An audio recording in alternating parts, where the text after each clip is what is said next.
Welcome to the Midnight Mind. If you're new to the channel, please consider subscribing, and while you're at it, hit that like button for me. I really would appreciate it. It's midnight, and that's the perfect time to step into the mind of Jung. We live in a world that celebrates its own light. The skyscrapers, the glowing screens, the smooth rhythm of progress, they all tell the same story, that we have escaped the darkness of our ancestors. We call ourselves civilized, enlightened, modern. But every age before us said the same thing. Every empire believed it had conquered the chaos within man. And yet beneath the surface of each golden age, the same question waits. What if the darkness was never conquered at all? The danger of civilization is not its brutality, but its memory. It forgets what it has buried. The rituals, the systems, the laws, they're not proof of our goodness. They're evidence of our fear. They exist to restrain something older, something untamed, that still lives inside us. We think of darkness as a relic of the past, war, superstition, barbarism, but those are only its visible forms. The true darkness is psychological. It sleeps within the human soul, waiting for the moment when order grows thin. If you've ever felt the sudden pulse of anger, the flash of envy, the cold satisfaction of seeing someone fall, you've touched it. If you've ever looked into your own reflection and felt a stranger looking back, you've glimpsed the edge of it. Civilization depends on keeping that stranger silent. Every polite conversation, every rule, every mask we wear, they exist to convince us that the stranger isn't real. But he is. And the more perfectly we deny him, the stronger he becomes. At the dawn of the 20th century, a Polish sailor named Joseph Conrad tried to describe this hidden truth. He wrote a story called Heart of Darkness, about a man who journeys deep into the wilderness, not to find treasure, but to discover what happens when civilization's restraints disappear. Most people mistake it for a story about colonialism or adventure. But it's neither. It's a mirror, a psychological parable about the darkness inside every human being. In Conrad's story, a man named Marlowe travels up a river into an untamed land, searching for another man who has gone mad. But what he finds is not madness, it's revelation. The deeper he travels, the more he realizes that the jungle he explores is not just a place, it's a state of mind. Each mile upriver peels away another layer of illusion, until what he faces is not the wilderness outside, but the wilderness within. That river is the perfect symbol for the human psyche. At its surface, it reflects the light of reason, the calm appearance of order. But as one follows its winding path inward, the light fades and the water darkens. Civilization tells us that beneath the surface lies chaos, something to fear. But Conrad suggests something more dangerous, that what lies beneath is simply truth. And truth, stripped of comfort, looks like darkness. What Heart of Darkness shows us is not Africa, not empire, but the fragile mask of morality that civilization wears. It shows that man's so-called progress is not the triumph of light, but the management of shadow. Every ideal, every institution, every religion is built not to destroy the darkness, but to control it. Because if those walls ever fall, if the laws, the customs, the collective myths that keep us human collapse, then the self meets what it truly is. Psychologists later gave a name to this forbidden force, the shadow. Carl Jung described it as the part of ourselves that holds everything we repress.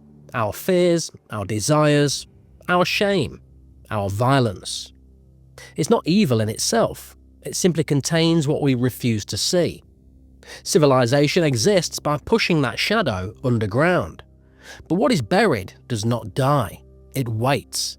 And when the structures of order weaken, in war, in isolation, in obsession, the shadow re-emerges, demanding recognition. Conrad understood this long before psychology gave it language. He saw that when man is stripped of his masks, what emerges is not a monster, but an unfiltered version of himself, The so-called savage is not the primitive other.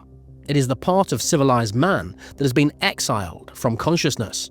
We fear it because it reveals that morality is not natural, but learned. That goodness is not our essence, but our discipline.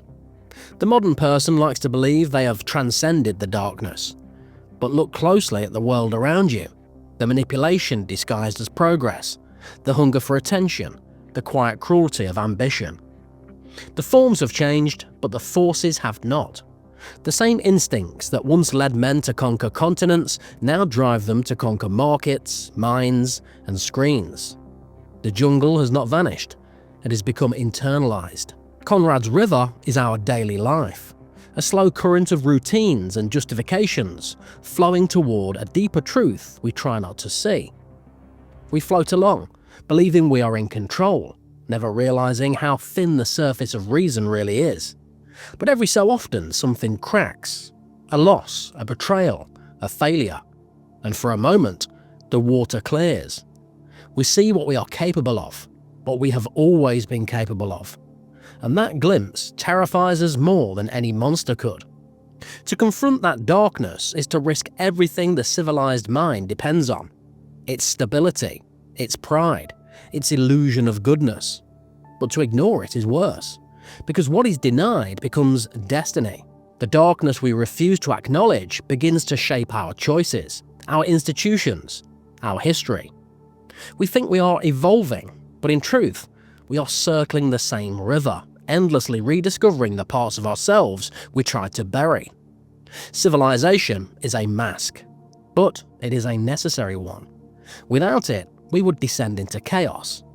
Yet the danger lies in believing that the mask is real, that order equals virtue, that law equals conscience. Conrad's story reminds us that no system, no ideology can save man from himself.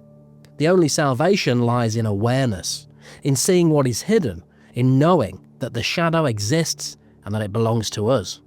The story begins on a calm river, but it's not about travel or conquest. It's about descent, a journey into the moral underworld of the human spirit.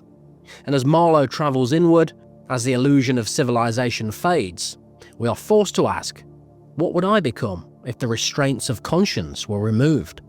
What would I see if I looked past the surface of my own virtue? This is not a question for philosophers or novelists. It's for you. Because every person, in some quiet corner of their mind, stands at the edge of that river. You can drift on the surface forever, or you can begin the journey inward. But once you start, there's no turning back. Because to look into the darkness is to see yourself, clearly, completely, and without escape. Every descent begins with fascination. The mind is drawn towards what it fears, as if curiosity itself were the bait that pulls us into the dark. There's something magnetic about forbidden knowledge, the sense that beyond the walls of comfort lies a truth more real than anything in the light. Marlowe, Conrad's traveller, felt this pull as he followed the river into the unknown. But his journey is not unique. It's the pattern of every human life that dares to look inward. We begin in the realm of appearances. We mistake stability for goodness, and success for meaning. We surround ourselves with order, careers, beliefs, routines, and we call it virtue. Yet beneath that order, something restless moves. Civilization, for all its structure, cannot extinguish the instinct it hides. It can only repress it, and repression always seeks release. The shadow doesn't vanish when ignored, it simply changes shape. It becomes ambition, envy, or hunger. Forces we praise because we no longer recognize them for what they are. The journey inward begins the moment the illusion of control falters. It might come through loss, through humiliation, through the sudden recognition that all the moral language we cling to is fragile. That's when the water darkens. The conscious mind, stripped of its certainty, begins to drift toward what it once denied. At first, it feels like chaos, a storm of impulses, contradictions, and desires. But soon, the traveller realizes that this chaos is not alien. It is himself, unfiltered. Conrad's river becomes a psychological map, a spiral, leading down into the primitive strata of the human spirit. The deeper Marlowe travels, the less distinction remains between civilization and savagery. The same men who spoke of enlightenment commit atrocities in the name of progress. The further they go from the rules that defined them, the more their true nature surfaces. The wilderness is not corrupting them, it is revealing them. This is the law of the shadow. Whatever we suppress will eventually rise.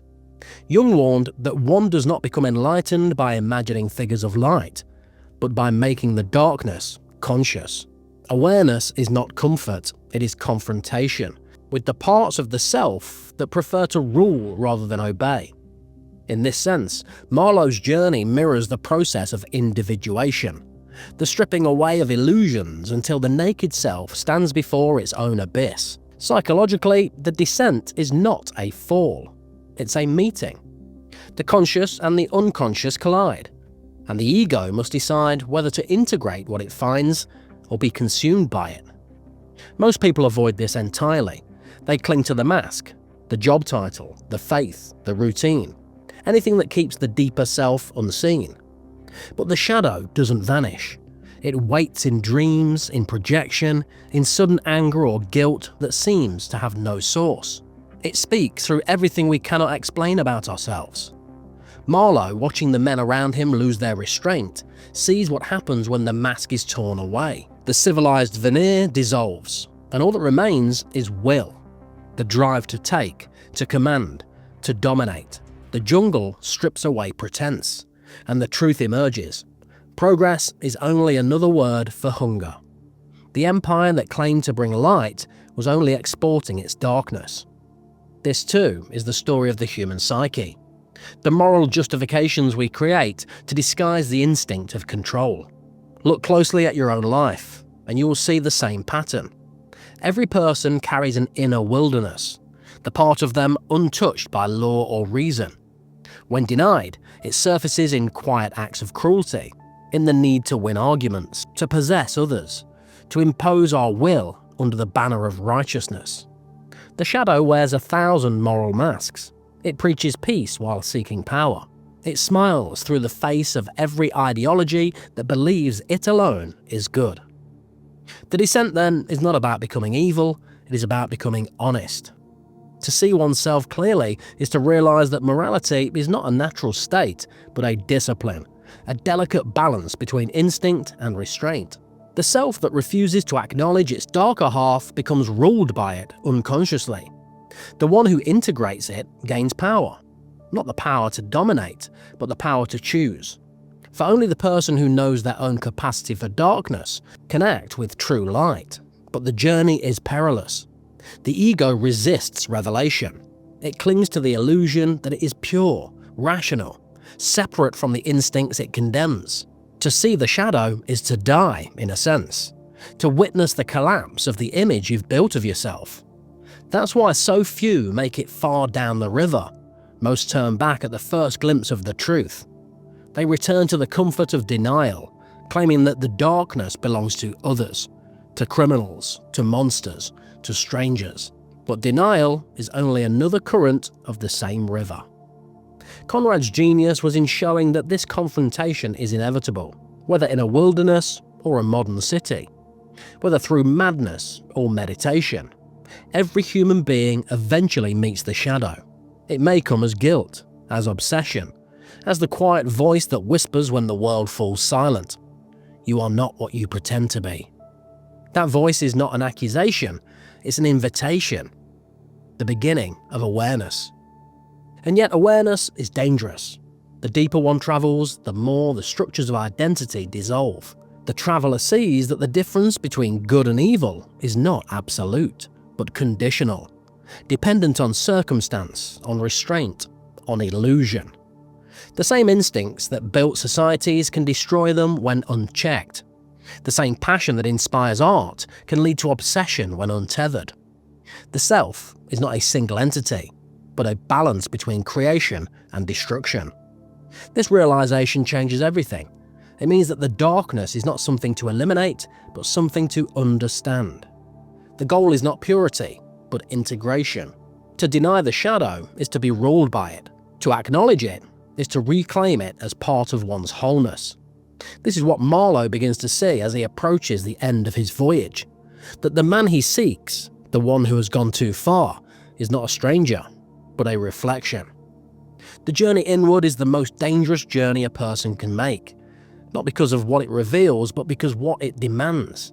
It asks you to face the truth that the evil you fear in the world is the same force that moves within you. It asks you to accept responsibility for both. Civilization depends on forgetting this. Awareness depends on remembering. And so the river winds on, silent, dark, and patient, waiting for the moment when the traveller can no longer lie to himself. That's where the next stage begins, the meeting with the one who went too far, the one who crossed the final threshold and saw the truth without disguise, the one who didn't return untouched, the man who became his own god and his own ruin. Every descent ends with a mirror. The deeper you go, the fewer illusions remain, until at last, you stand face to face with what you are capable of. Conrad gave that moment a name, Kurtz. Not a man, but an image of what happens when the human mind is freed from every restraint and left alone with its own power. Kurtz is not born in the jungle. He is born in every civilization that mistakes its will for truth, in every person who confuses desire with destiny. In the story, Kurtz is a man of extraordinary intelligence and eloquence, a visionary who believes he will bring light into the wilderness. But once isolated from society, he becomes consumed by the very darkness he set out to conquer. He builds an empire of worship around himself. His voice becomes law. His ambition becomes faith. He is adored, feared, obeyed. What began as a mission of progress ends as a cult of personality. The man who sought to civilize others becomes the god of his own ruin. This is not merely fiction, it's the psychological parable. When the boundaries that hold the self together, morality, empathy, humility, are removed, the ego expands to fill the void. Jung called this inflation, the moment when the ego mistakes itself for the whole of the psyche. In that state, one's own thoughts feel divine, one's desires feel righteous, and one's power feels inevitable. The self no longer serves life, it consumes it. Kurtz is what happens when the shadow is not confronted, but crowned. He embodies the will unrestrained by conscience, the intellect serving appetite. He is the civilized man, stripped of disguise, pure will to power. Nietzsche warned that whoever fights monsters must beware becoming one, for the abyss always answers back. Kurtz is that warning made flesh.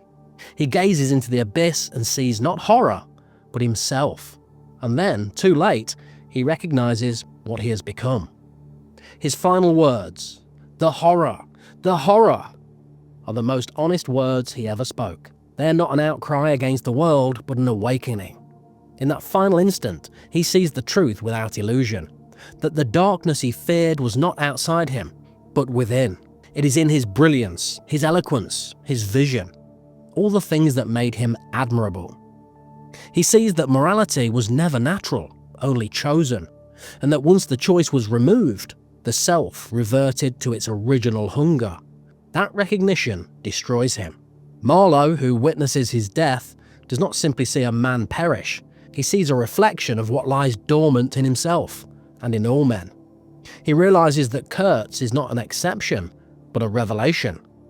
Civilization depends on the illusion that we are different from him, that our restraint is virtue rather than convenience.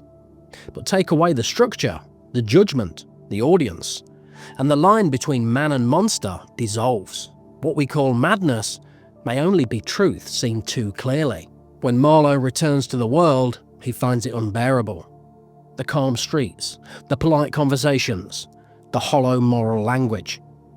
All of it feels like theatre. The people who have never looked into the abyss speak with certainty about justice and progress. They live within the comfort of ignorance. And Marlowe understands something devastating. Civilization survives by lying to itself. The lie is not evil, it is essential.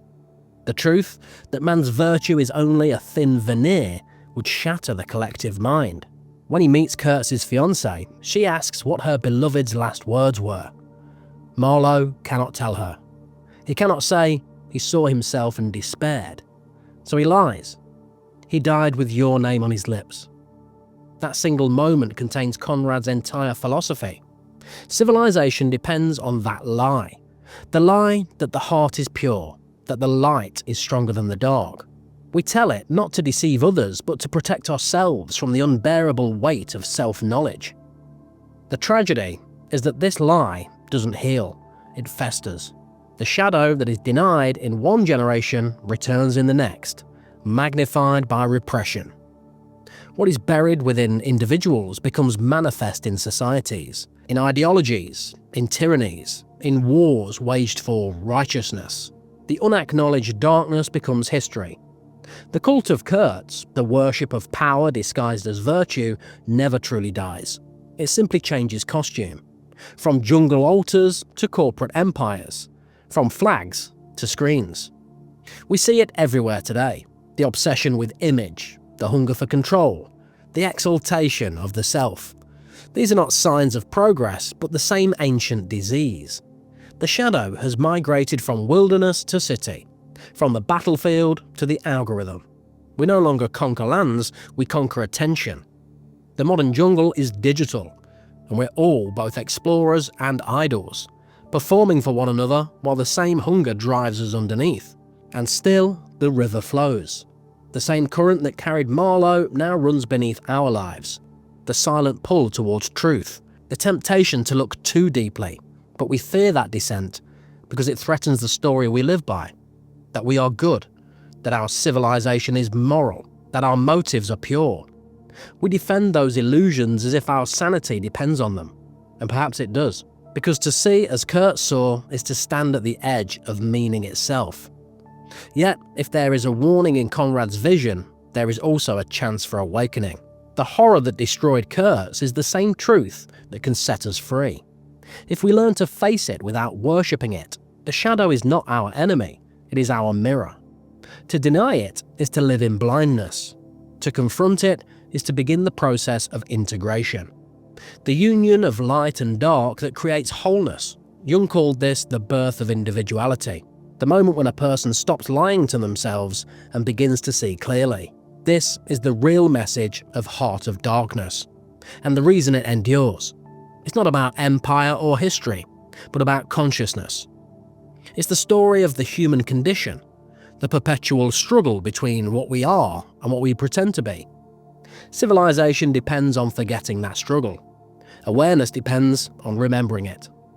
The struggle is not out there, it is here, within the same mind that speaks of goodness, progress, and truth. And so the river flows on, silent and eternal, carrying every generation towards the same horizon.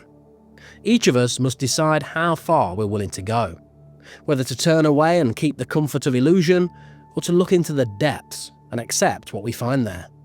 Because the shadow will not disappear. It will wait, as it always has, beneath the surface of every light we build. The heart of darkness was never the jungle. It is in us. And the first act of real civilization is not to deny it, but to face it. To see, and still choose to be human. Thanks for joining me for this episode of The Midnight Mind. If you've enjoyed the video, please hit the like button for me, I really would appreciate it. And if you haven't already, please subscribe to the channel, and I'll see you guys next time.